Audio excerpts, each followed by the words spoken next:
Assalamualaikum, selamat datang di channelku. Jangan lupa subscribe ya teman-teman, like, komen, dan share ke setiap media sosial kalian. Terima kasih. Hai, assalamualaikum guys, kembali lagi di channelku.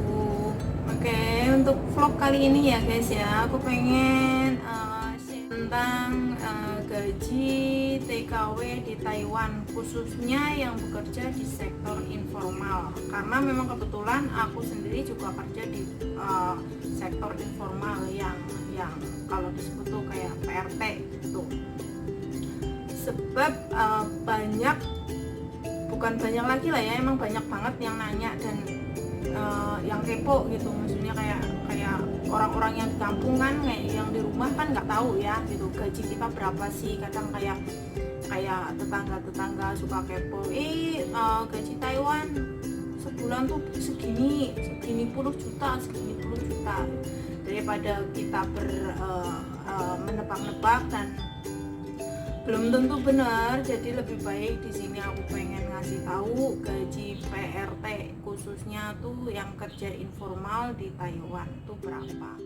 Pada dasarnya sih kalau kerja di PRT di Taiwan itu yang khususnya yang kerja informal tuh PRT, memang sebelum berangkat kita nggak pernah dikasih pungut biaya apapun. Kadang malah ada sebagian PT yang memberi kita uang. Sekarang kebanyakan memang ngasih. Kalau dulu pas zaman aku pertama banget ke Taiwan tahun kurang lebih 2004 kayaknya ya, itu belum ada, malah kita yang bayar. Kalau sekarang sih enak, PT juga kebanyakan udah bebas, nggak kayak dulu lah. Kalau dulu aku tuh PT tuh nggak boleh bawa HP, terus kalau udah masuk PT nggak bisa keluar, terus ibaratnya makanan di sana juga nggak bisa dibilang ya pokoknya asal masuk aja. Seperti yang aku bilang tadi, saat kita masuk ke PT kita emang nggak kalau untuk sekarang kita emang nggak dipungut biaya, dan ada yang dikasih uang pesangon, ada yang 1 juta, 2 juta, 3 juta tergantung PT-nya gitu. Dan potongan gaji juga tiap PT itu berbeda-beda, dan daftar gaji juga tiap PT berbeda-beda tergantung PT dan agensi. Dan yang sekarang pengen aku sharing itu tentang yang aku dapatkan, dan tentang pokoknya yang aku dapatkan, yang aku dapat gaji tiap bulan gitu ya.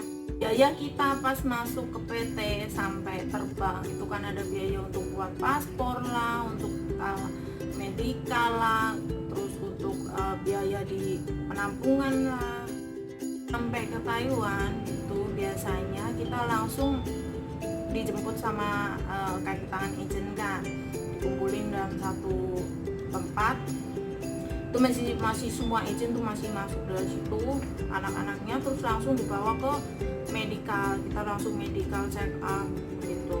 Udah, padahal di Indonesia kan batas waktu emang 3 bulan kan, setelah 3 bulan baru di medical lagi. Tapi nyampe di Taiwan baru nyampe hari itu besok. Biasanya kan nyampe Taiwan kebanyakan malam, terus malam tidur sebentar, kadang nggak bisa tidur soalnya banyak banget dari berbagai negara kan masuk di situ gitu kan, campur dari satu, jadi kebanyakan emang nggak bisa tidur gitu. Terus pagi-pagi kurang lebih pukul 4 itu terus kita dikumpulin lagi, kita dibagi-bagi menurut daerah masing-masing dan PT masing-masing gitu, agensi masing-masing. Udah gitu terus kita dibawa ke tempat medikal. Udah di tempat medikal, udah terus dibagi-bagi lagi di satu di arah tujuan yang bersamaan gitu. Terus dari medikal kita itu sebenarnya bayar sendiri, cuman karena kita memang nyampe Taiwan belum punya gaji, belum punya uang, of course lah ya, kita kan baru datang, nggak mungkin udah punya duit kan, jadi kita dipotong dari gaji pertama kita yang 17.000 itu gaji pokok, belum ditambah lembur. Kalau lembur itu per harinya sekitar 567 NT, atau kalau dikali dengan kurs sekarang itu karena sebab corona ya, kurs kan emang lagi tinggi banget. Kemarin aja 540, kalau untuk untuk hitungan hari ini cuma 530, tapi masih termasuk tinggi lah ya. Itu 567 dikali 530 kurang lebih 300.510 rupiah. Itu untuk lembur satu hari. Dan dalam satu bulan itu nggak semuanya nggak sama lemburnya. Kadang ada yang 5 minggu, ada yang 4 minggu, tergantung kan, hitungnya seperti itu. Dan dari pertama kita masuk, gaji pertama itu gaji pokoknya 17.000 ditambah lembur 2.268 NT. Aku hitung 4 minggu lah ya lemburnya, terus dikurangi akses itu untuk bayar kesehatan. Kalau di sini disebutnya Cienpauka, kalau di sini namanya Cienpauka. Kalau mungkin kalau di Indonesia namanya itu BPJS kali ya. Iya, mungkin lah gitu. Itu tiap bulan suruh bayar 325 NT atau sekitar kurang lebih, kalau dikurskan sekarang itu kurang lebih berapa ya? Berapa akses sekitar 172.250 rupiah. Dan untuk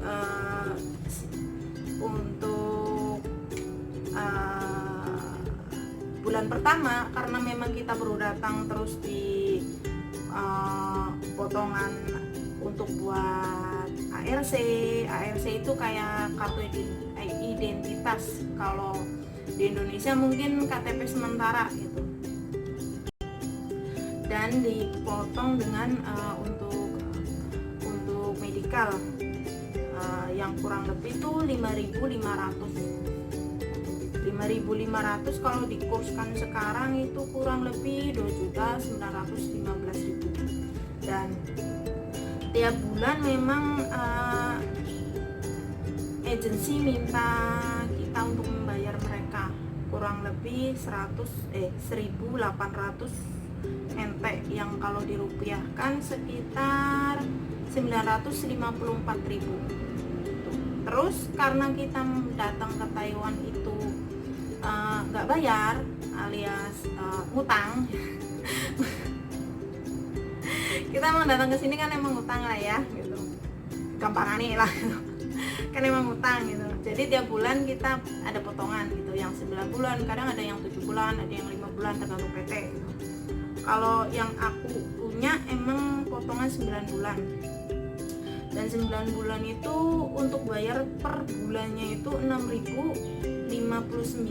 Kalau untuk kurs sekarang itu kurang lebih 3.211.270 rupiah.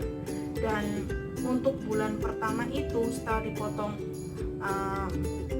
akses, ditambah uang lembur, dipotong agensi, dipotong buat ARC dan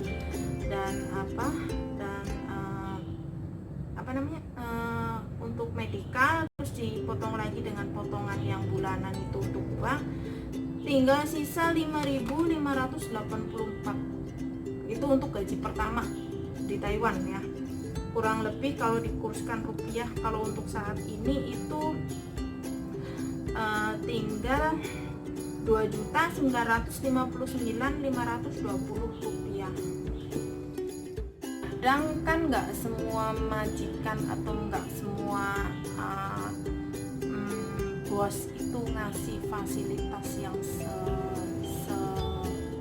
full seperti yang seharusnya kan, kayak misalnya ngasih sabun, ngasih odol, pokoknya peralatan mandi dan kita peralatan perempuan gitu. Kadang kan nggak semua majikan ngasih kan.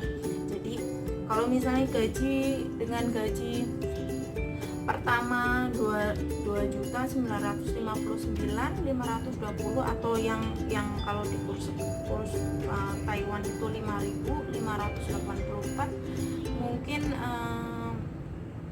masih cukup lah ya, dengan catatan nggak usah libur. Kalau libur beda lagi ceritanya, habis dah. Itu untuk gaji pertama di bulan pertama di Taiwan ya, masih lumayan bisa untuk 1 bulan lah ya, untuk sekedar beli internet, untuk beli jajan, asal nggak usah yang mewah-mewah. Dan di Taiwan itu emang ada jadwal medikal, dan medikal itu memang kita bayar sendiri ya. Dan kalau di sini memang jadwalnya tuh tiap 1 hari setelah kedatangan, terus 6 bulan setelah kedatangan, dan 18 bulan setelah kedatangan, serta 30 bulan setelah kedatangan. Itu yang tiap medikal itu dipotong 2.000 untuk biaya administrasi dan jemput kita, travel lah, untuk jemput kita nyampe ke rumah sakit dan untuk bayar rumah sakit dan sebagainya itu. Tapi biasanya sih tergantung agensi ya. Ada yang mintanya 1.500, ada yang mintanya 2.000, ada yang minta sampai lebih 3.000, ada, pernah dengar sih. Cuman kalau agenku mintanya 2.000. Dan untuk service agency, tiap agensi juga berbeda-beda. Kayak misalnya ada yang diminta cuman 1.500, ada yang 2.000, ada yang cuma 1.300. Kebetulan agensiku minta 1.800 itu per 1 bulan sampai setelah kita 1 tahun, dan setelah kita 1 tahun itu cuman bayar 1.700, dan setelah 2 tahun 1.500. Setelah 9 bulan kita kan udah habis nih potongan gaji nih, yang untuk bayar bank tuh kan, itu kan yang berapa tadi, 6.559 itu kan udah habis potongan. Jadi bulan ke-10 itu kita cuman tinggal bayar akses sama service agency doang. Itu kita masih punya sisa sekitar 17.143. Untuk kurs sekarang karena corona ini kurang lebih 9.085.790. Jadi ada efek positif, dan positifnya gaji kita jadi lebih banyak, negatifnya ya kasihan yang di Indonesia ya gitu. Oke guys, terima kasih ya udah nonton video ini. Jangan lupa like, komen, dan share, dan pokoknya